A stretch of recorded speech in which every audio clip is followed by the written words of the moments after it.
think we have submerged victorious from this morning's presentations. And now we're going to have a roundtable discussion. It's going to be moderated by Nato Thompson, the Chief Curator of Creative Time, and also present Noah Simblist, Associate Professor of Art at the Division of Art here at Meadows, an artist and a curator in his own right.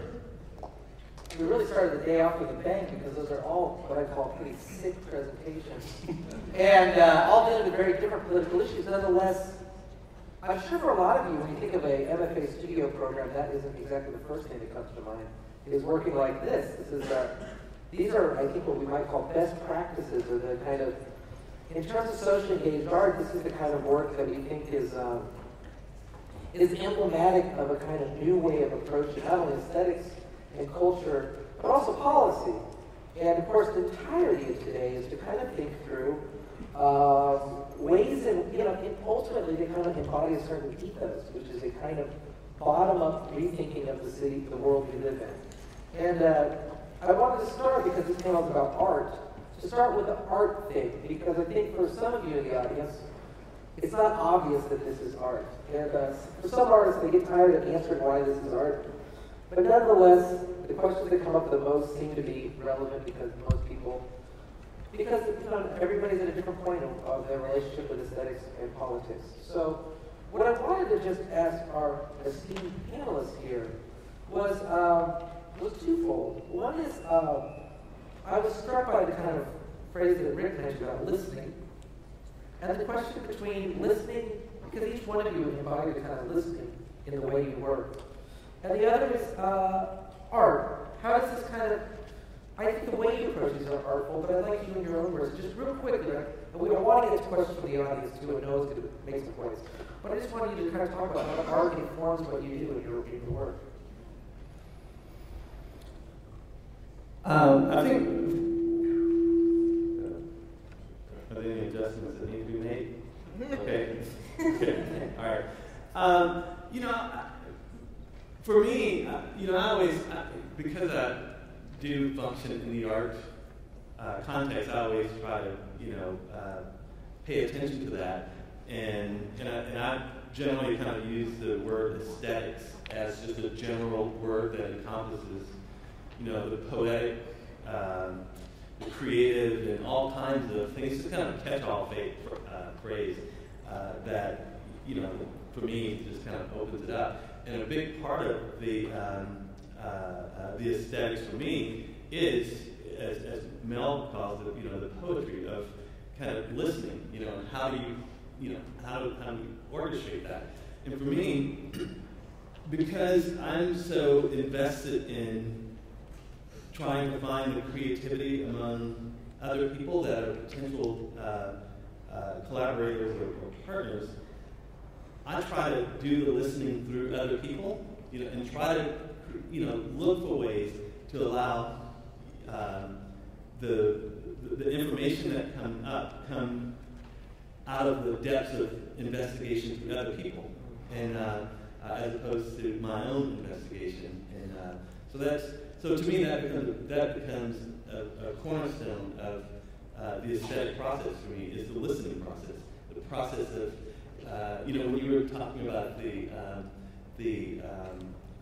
sex offenders part of your presentation, it was interesting because there was a part of it there where you were going through all the information that you have to dig through to be able to come up with ways of addressing it, which has a tendency to have a more aesthetic appeal to it. But that process of going through collecting it is equally as valuable and has a certain kind of poetic, aesthetic component. Well, it doesn't matter anymore, These circumstances, it depends on the circumstances. But sometimes when you're confronted, they talk about art as concept, and you're inspired. And you go into situations like, here in West Dallas or in New Orleans or in Oakland, and people are talking about issues of survival, and you see kids, butchered by each other in the street, but the other type of lead to a gun. And it doesn't matter. To me, you're compelled to do some kind of process. Let's call it a process. It's an option to what exists as opposed. And As far as I'm concerned, it then is generated toward you have an obligation to exercise a mutative praxis to evolve into whatever. It's almost like I always think of it as maybe it's Malcolm Quattro X, like it means method, material, action necessary to accomplish the job that exists, and you relegate yourself to different positionings. And whether it's art or not, sometimes in these kind of projects, because I do both, I'll show in the museum if they want me, but the point about it is to exercise the ability to submerge in a true sense. Your ego is established by this reinforcement by working with others. And the poetry may occur eventually after you've left a place and you return maybe to New Orleans or Oakland or Dallas, and you will not walk in the street without that threat looming over you. And so sometimes it's about, even the revival field, it was an attempt to envision projects that may necessarily be completed after you're dead.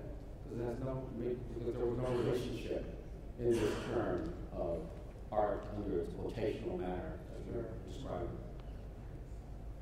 Well, what's already been said has been said better than I can say it. I completely agree with Rick and Mel.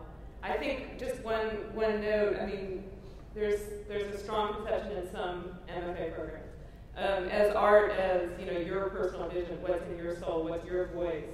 And I think the way that we're approaching art is not, that it's not so critical what's in my soul, what's my personal voice. It's more,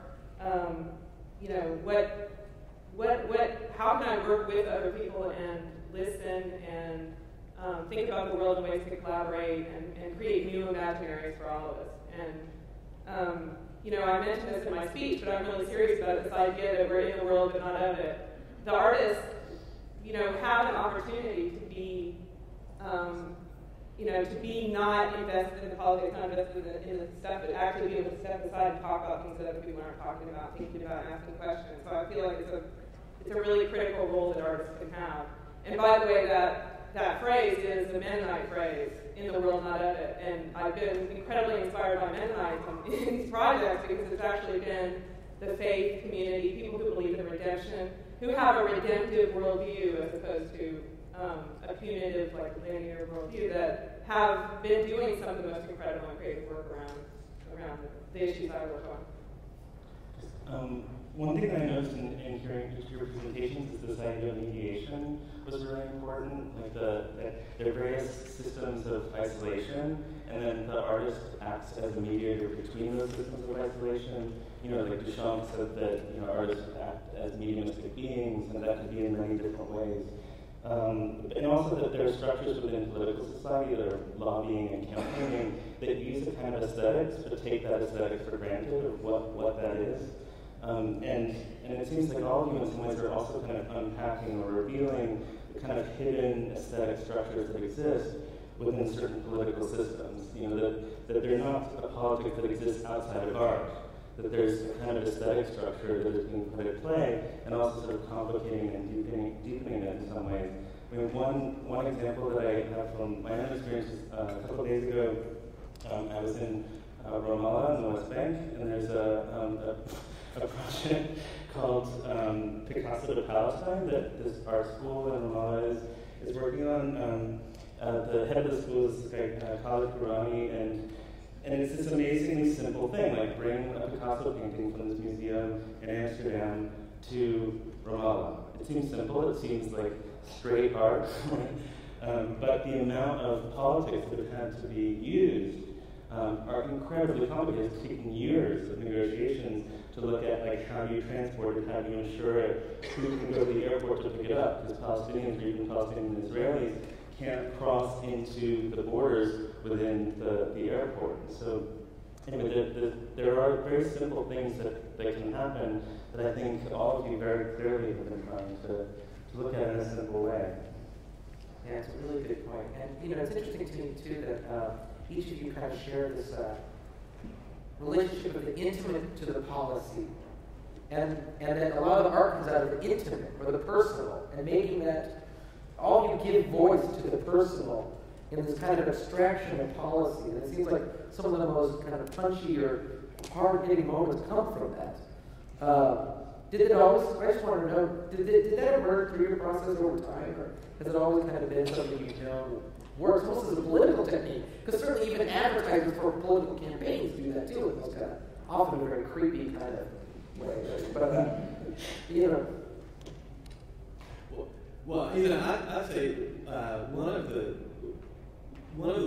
the best examples I've seen of that is through the Thunder Paper project. When I, you know, I was talking to Mel about it when we were first down here, and he was first explaining to me his experience and what he thought about it, and it became so clear to me that strictly as a policy issue, the science would never get to deal with the issue.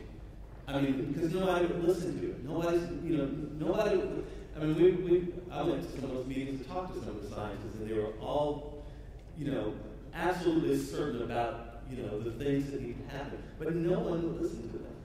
You know, and so as Mel developed the funder side of it, that brought in these personal voices. And so there's an opportunity of conversation to happen around it, which gives a different kind of you know, pressure on the policy side. Yes, it was interesting to me, like a congressman coming to the Safe House, and he's a Republican, and he walks in and looks at all the funders, and the first thing he says is, $300 million? No way.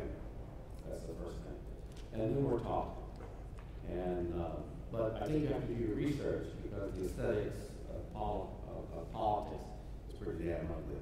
And, and so I understood that he was in the Highways and Infrastructure Committee. And I before we left, I just said, Congressman, you know, that bridge that fell in St. Paul that killed 13 people, he said, oh, it was so horrible, it was so awful, and all this, and he felt his heart was pouring out. I said, well, yes, it is horrible. It was horrible. But your committee completed that bridge in 1 year for $300 million. And there are 13 people murdered in St. Roch probably every month. So I don't know. You represent these. But instead of criticizing and moving into making that, oh, I'm sorry, this public now. Strike that.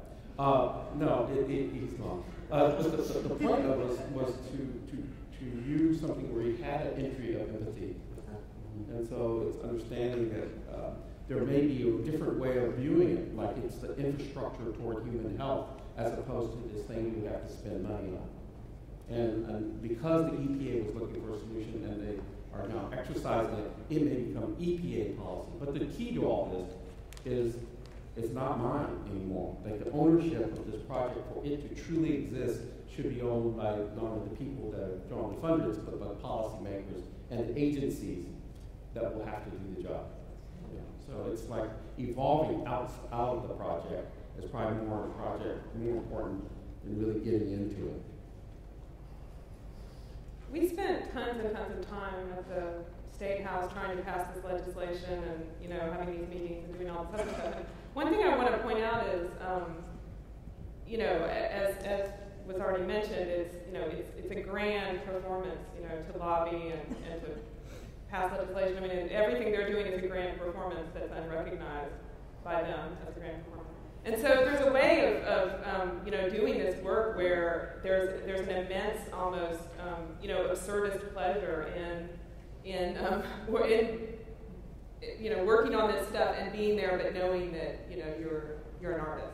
And there was a moment that one of the most effective things we did, you know, before they appropriate money for state corrections budgets, you have an appropriations hearing before a committee, right, to justify the spending of this correctional money. And me and an art historian happened to be there the day, lobbying the day of this committee hearing, and this thing all of a sudden came together where we went before the committee and testified about why the entire IDOC budget should not be authorized this year because of the extreme human rights violations identified specifically by Amnesty International and Human Rights Watch, you know, at Tampa Supermax Prison, that we shouldn't fund the IDOC this year because of that. So we testified about this, we testified about what was happening, and we basically, you know, took over that whole committee hearing. I mean, it was just a stunt, you know, essentially. And every single legislator on the committee started to ask questions about TAMs, which just took over the whole thing. And the IDOC people actually were like, you know, could you please leave? Like, we really need to talk about other things. But anyway, so I mean, you know, there's just, I mean, it's just kind of amazing that, you know, an art historian and an artist could just walk in and do that. Like, you can do that. It's so easy to affect state level politics. So anyway, I'll leave that. I also want to add to that, though, that I think probably one of the important things about the personal and how, you know, artists bring the personal in, and particularly in terms of getting people to participate, is at the core of what our democracy is all about, right? Because the truth of the matter is, policy should be driven by the movement of people, as opposed to policy moving people. And so as we dig deeper into exploring, you know, the personal and the people movement of their own personal lives, their institutions, their communities, and so on and so forth, that is the impetus that we should be looking for to drive policy, as opposed to just, you know, this kind of wishful thinking that we're going to have good policy drop out of the sky. And it's also translating that policy to people. That it's completely, you know, impossible for most people to know anything about our policies because it's such a bureaucratic nightmare of confusion. I wanted to get to the audience too, because we want to hear from you. I don't know if any of you have questions, but certainly you do, right there. You're fast on the draw. This is Texas. Okay. I think we have a question. Mike right now. Maybe you can just shout it out and we'll repeat it. I find this work incredibly inspiring to hear about. I'm a very practical artist. I'd like to hear how you pay for it. Because it costs money to get an artist truck to go around the country, print thousands of hundreds. We heard the list of the foundations. Are you applying for grants as an individual now, or are you set up as a nonprofit? And who funded Project Row House? How does this happen in Lord Joe? I'd like to hear from all of you. How does this work get paid for? Money. Most of the past 2 years have been funded through Transformer projects that Rick was part of, and through the National Performance Art Network. Most all funded possibilities up to this point have been coming from arts foundations. Too, so we have a nonprofit fiscal agency. Everything is, the one most important thing is that the money, we never see the money, it has to go into the project, and we're very careful about accounting.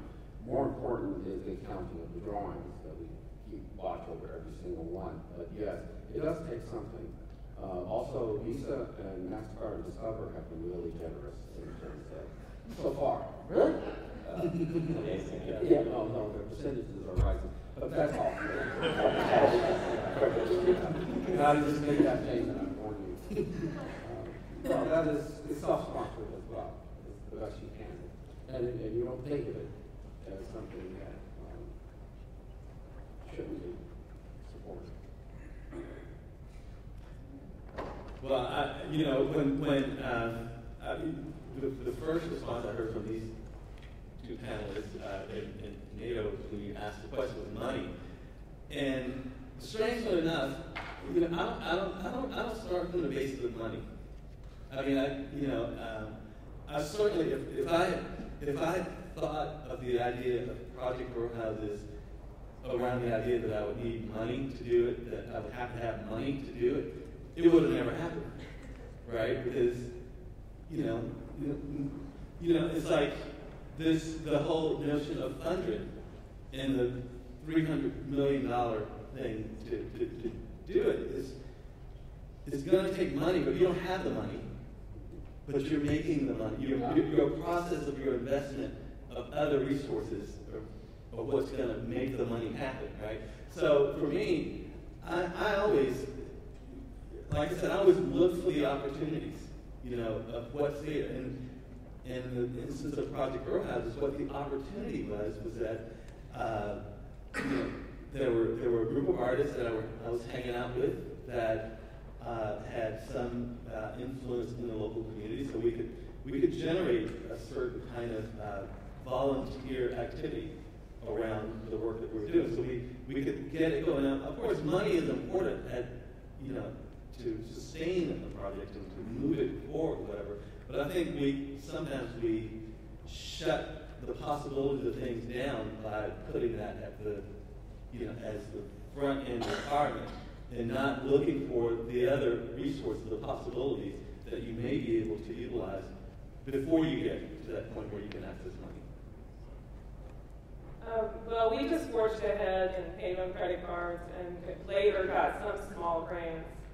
We're not even a nonprofit, so we had to funnel those grants through another organization, but money was not been a big part of the equation. We haven't gotten it. But you want money. In terms of netting, I mean, yeah. You don't start a project. I mean, you're compelled. Like I said, it's not an inspiration. You don't. I personally don't like to go to places that are wrecked and painful like that and fine art. But when you know the circumstances and if something emerges, you're obligated and compelled into action. And money is necessary. We'll have to find it. But the elegance of the conceptual constraint must give you enough critical mass to move forward regardless. And I think that's something that is constantly weighed and evolves and is recalibrated on a daily basis. So to answer that, I just think of resources. What are the resources that are available? And money is part of it. It's one, but there are many other resources. And you start with the ones that you have and try to be very careful and thoughtful about where those other resources might come from. Can we get another question from you guys? In the very back. You see something? Yeah, someone in the very back in the hat. Oh, I see it. Yeah. Yeah.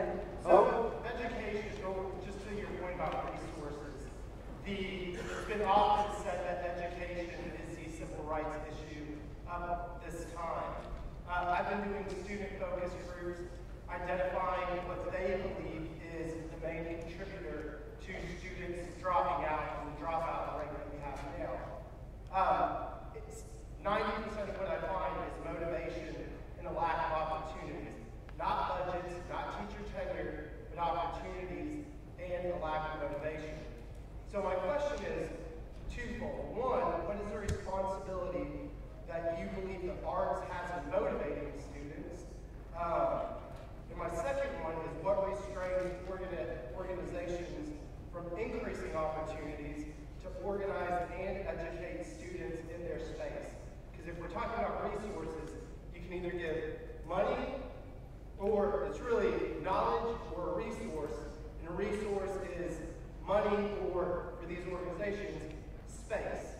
So what's restraining them from bringing in students to organize and educate them, ultimately to motivate them? Because to be fair, a lot of these institutions are they don't have the same ferocity to go and cultivate future patrons as they do for current donors. I want to ask that we keep our answers pretty quick, because I want to get to another one too, and I know we just will run out of time. But it's a very good question. So pedagogy, people, students. Well, real quickly, since that's not my specialty, I feel like the project is very focused and simple. Change the conditions that compromise the possibility of education. And I think that'll be our job description. Perhaps somebody else can take the other one. But I think that's the way I look at it. When you change the climate or change the toxic atmosphere that environmentally compromises, then you may have more possibilities. So.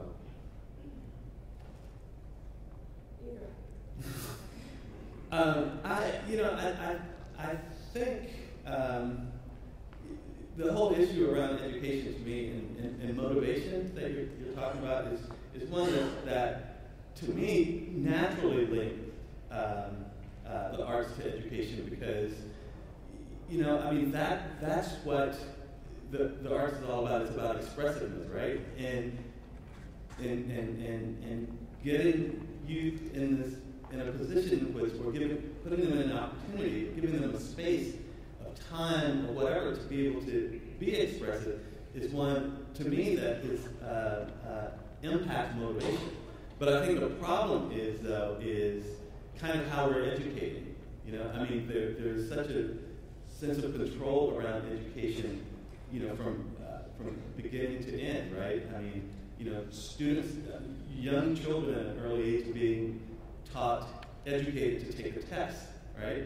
And and even in later years, people are being taught and trained to perform a task, in a job or a profession or whatever. And so we don't utilize really what the best possibilities that the arts have toward impacting education, basically because it runs counter to our beliefs in terms of why we're educated. Let me just ask, you're actually the only educator up here in terms of that's your profession. Yeah, that's what I do. But two things I think that can be problematic within the arts and education. One is if the arts are used to basically create an ornament around a given structure, like to basically paint murals down the halls that kids are being taught to take tests.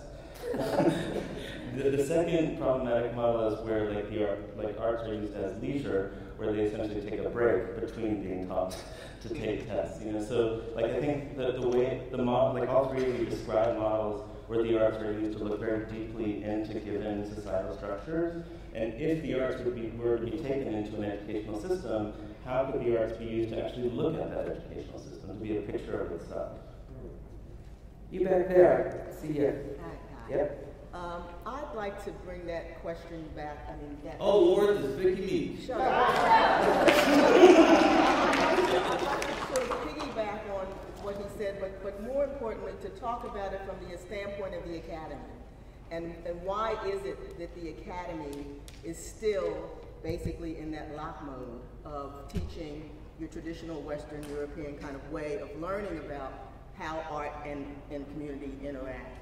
Because I think that's what part of the problem is that, what the work of Rick and Laurie and Mel is all about breaking out of that whole idea of the academy and its method of teaching art.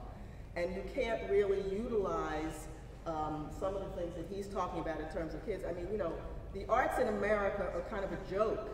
When you ask people what you do and you say, I'm an artist, they'll go, oh, what do you make, but how do you make a living? So we know that that's not the basis for any kind of structure in this country. So then how is the academy going to assist us in getting out of this mode of the tradition? Because you're never going to do this kind of work if you're still learning to paint on a canvas from your personal expression. All of that's important, but that's not what this is about.